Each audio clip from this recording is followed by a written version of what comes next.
Welcome back to Investing with Confidence. As always, I am Talkin Stock. I am your host, Joshua David. We are having a good time talking stock in studio. Let's start that over. That just sounded really weird. We're going to keep it live on the YouTube stream, though. All right. It's a blooper. That's a blooper of the day. We are staying live on Spreaker today. You guys all get the good bloopers here. All right, let's start over here. Let's restart here. And here we go. One more time. Take two. Go, YouTube. Take two. All right, here we go.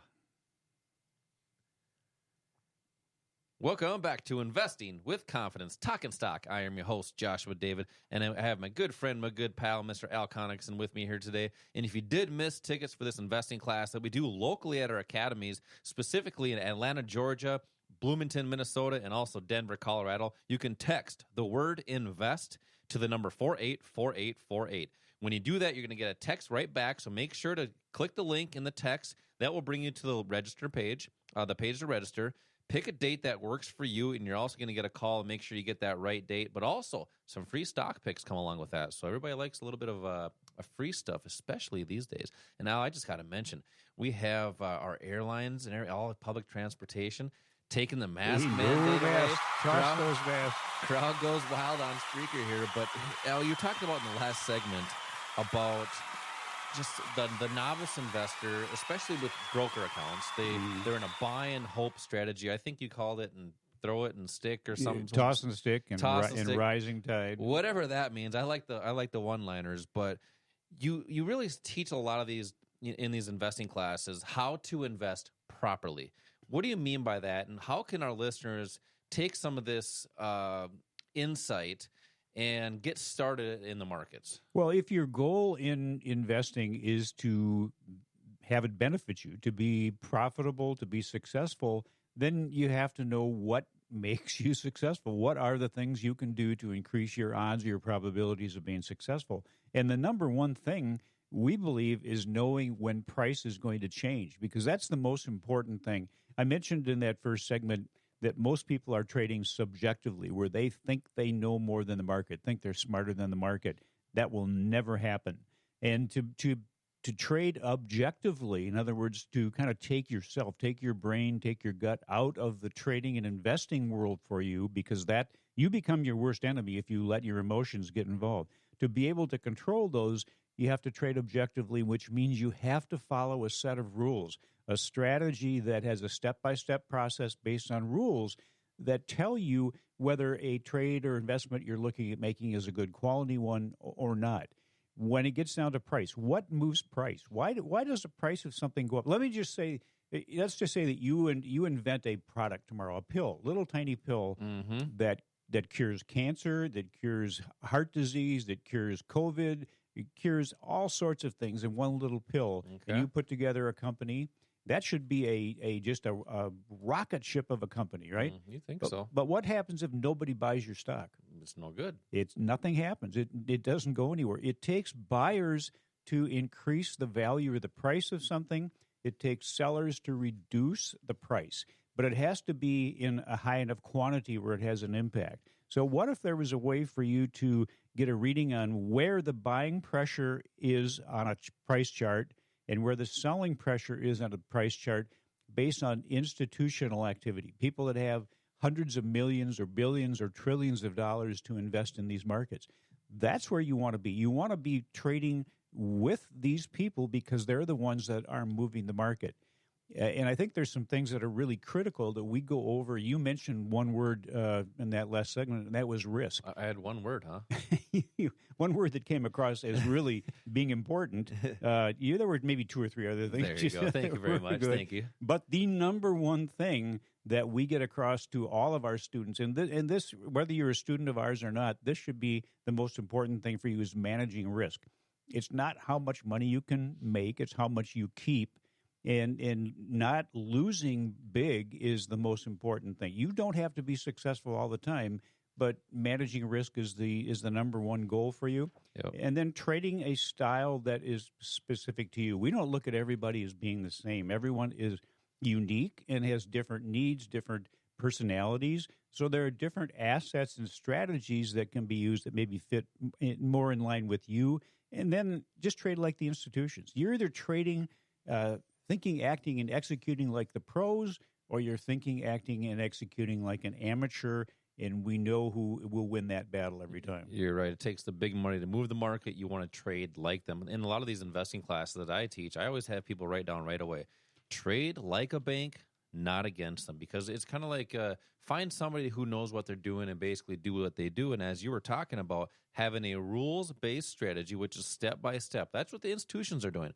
That's what our sponsor, Online Trading Academy, teaches, is a step-by-step strategy to make smart investing decisions like the banks and institutions, not against them. If you want to learn more about that, Al teaches investing classes locally here in Bloomington. We also have these here in Denver and also Atlanta. So I'm going to give away some tickets to this investing class, and it's going to be a text here, so get your phones ready. You can text the word INVEST to the number 484848 for 2 tickets and some free stock picks. When you receive a text back, click the link. That'll bring you to the landing page to pick a date that works the best on your schedule. We have these during the week, during the day, in the evenings. We also have these on the weekends. So pretty much anybody can attend based on any schedule. So Al, you were talking about different styles and a strategy that is specific to you. So let's just say an investor or a person, one of our listeners might be saying, hey, I need some income strategies for whatever reason.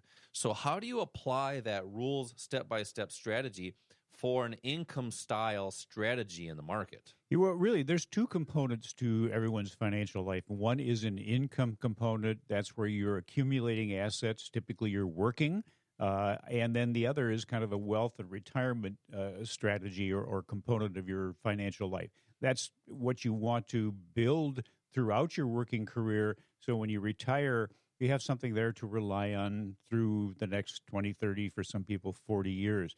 But income is, I think, the most important thing to learn, because before you can create wealth, before you can create what you need in retirement, you have to work on that income component. Most people just look at a job as the only way of providing income for them. And I think I read something by Robert Kiyosaki. He wrote a book called Retire Young, Retire Rich. And this is a quote from that book that I think is really appropriate. He said that earned income, that's from your job, is the worst source of income for several reasons. Firstly, it's the highest taxed income. Secondly, you have to work hard for it, and it absorbs all your valuable free time. Thirdly, there is limited leverage in it, in that the only way to earn more is to work longer and work harder. And finally, there's precious little residual value in this income, in that each day you have to start fresh again. Rich people have money work for them as opposed to working for money. So I think that's really appropriate. And what we have found, we know from studies that have been done that only about 5% of the people in the country are financially secure. That means 95% are struggling. And one of the differences there, actually all those differences we really kind of cover in these classes. Managing risk is one. Using the right assets is another. And then also having multiple sources of income. And by that, we don't mean multiple jobs, but that's how a lot of people try to approach it. If they're struggling a little bit, they'll get a second job or part-time job or work overtime. That's just taking more of your time away from your family and away from you having an enjoyable life. But multiple sources of income are available with the markets. I mean, there are a number of things you can do. People get side jobs. They get, there's kind of a gig economy now. But people can trade the stock market for income. They can trade the futures market, the foreign exchange market, the options market, the cryptocurrency market, maybe some real estate investments. So there are a number of different choices there. And maybe one or two of those are more appropriate for you as opposed to a couple that might be appropriate for someone else. So we try to help you there, putting together a plan that is specific to you, that helps you, gives you the opportunity to have the potential to achieve your goals as quickly and as effectively as possible. Yeah, and you kind of just hitting the nail on the head there with we were conditioned from a young age, and this is from probably kindergarten on. Go to school, get a good job, Yep. work hard, start a 401k, and things are going to be great. Yeah, and put some money in the bank. Yeah, and put A some money in savings the account. bank in a savings account where you're getting 0.00001%. Yeah, I think right around there. I think I figured out when it would take you 1,200 years to double your money in a savings account if you start That's now. that's not the rule of 72. No. But the people are not satisfied with that. They're not satisfied with just their job, so they're going to get second jobs, and that's not what people really want to do. It's about living life how you choose to live. So you were talking about different income strategies. What are the different assets? Obviously you mentioned them earlier: the futures market, the forex market, the options market. Great for income strategies. Explain those a little bit. And I know you go into more detail in these investing classes. In about 1.5 minutes, explain what those markets are and used for. Well, they're great. Okay, show's over, everybody. Yeah, right. But they have leverage. So the futures market is where you're looking at what the value of something will be in the future. It can be stock markets, the major stock markets, foreign markets. It can be commodities, oil, gold, silver, your favorite. Lean hogs. Currencies, interest rates, a number of different things, some of which are correlated, some are not correlated, some are inversely correlated. Gives you an opportunity for great diversification with huge leverage, anywhere from maybe 20 to 1 to maybe 100 to 1 or more. But what does that mean, though? That means each dollar has a multiple of itself in what it can control. So a small margin account, brokerage account, maybe a couple $1,000s would give you the opportunity to potentially be involved with an investment that's maybe $50,000 to $100,000. Well, that'll be the forex market because that's actually 50 to 1 leverage. Forex is 50 to 1. So it gives investors buying power, Al. Exactly. It really maximizes the value of your capital, but it also allows people with smaller amounts of money to participate in something that has the potential for much higher returns. Yeah, and that's really compared to the stock market because the stock market requires a certain amount of money to use because it ties up all that capital. That's exactly right. So for a lot of people, it's hard to use the stock market as a way of getting to the point where they want to be from a financial standpoint. These leveraged assets like futures, the foreign exchange market, which you mentioned, which we call Forex, that's where you're looking at the difference in exchange rates between two different currencies, and options. Options also have leverage.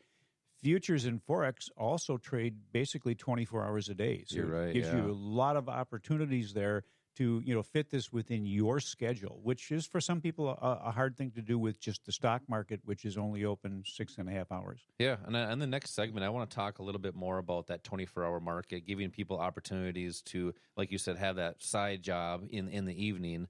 But you teach investing classes locally. I do as well. We have classes in Denver, Colorado, Bloomington, Minnesota, and Atlanta, Georgia. When people come to these classes, give a little, a quick snippet here on what people can learn in that class. Right. Well, they first of all, I guess they learn whether the markets are something that are right for them, investing and trading. Is that the right thing for you to do? What are the benefits there, and how can we really simplify things by cutting through a lot of the, I used this word fluff before, which I think you laughed at, but there's a lot of opinions and a lot of ideas out there on trading and investing that really are, I'm going to say, a waste of time. Just concentrate on what really is important, and that's what we teach you. We show you how we help you manage risk and how you can put together a strategy, a portfolio strategy that is applicable to you and to what you want to achieve. Where are you now financially? Where do you want to be in the future? And then how do you bridge the gap and get there the best way possible? Yeah. That's what we show you, what those opportunities are. And in these classes, are you just seeing like 20s and 30-year-olds? Or are you seeing, 50s and 60-year-olds, 70-year-olds? What type of people? Every person you can think of, for age range anywhere from probably 16, 17 up to 90. How about, having 401ks or not? Yes. Some people have 401ks. A lot of people don't. I think a lot of people in the financial world assume everybody has access to an employer-sponsored retirement plan. Not everybody does, or not everybody can contribute to it because they need most of the money from their income just to pay their bills and just kind of live the lifestyle they want to live. Yeah. So basically any financial need or desire we cover and we see in these classes. Yeah, to come into one of these classes right here in Denver, Bloomington, or Atlanta, just text the word invest to the number 484848. You can receive a text back with some free stock picks that come along with the registration. But Al, we have a lot of people locally here in these cities, Denver, Bloomington, and Atlanta, that want to get started. You can also call 888-682-6466 for 2 tickets, because you can bring a friend. Also some free stock picks. Coming up next, Al, I do want to just touch on that 24-hour market one more time, but also some different retirement strategies for people that have 401ks or don't. Coming up next, we'll be right back.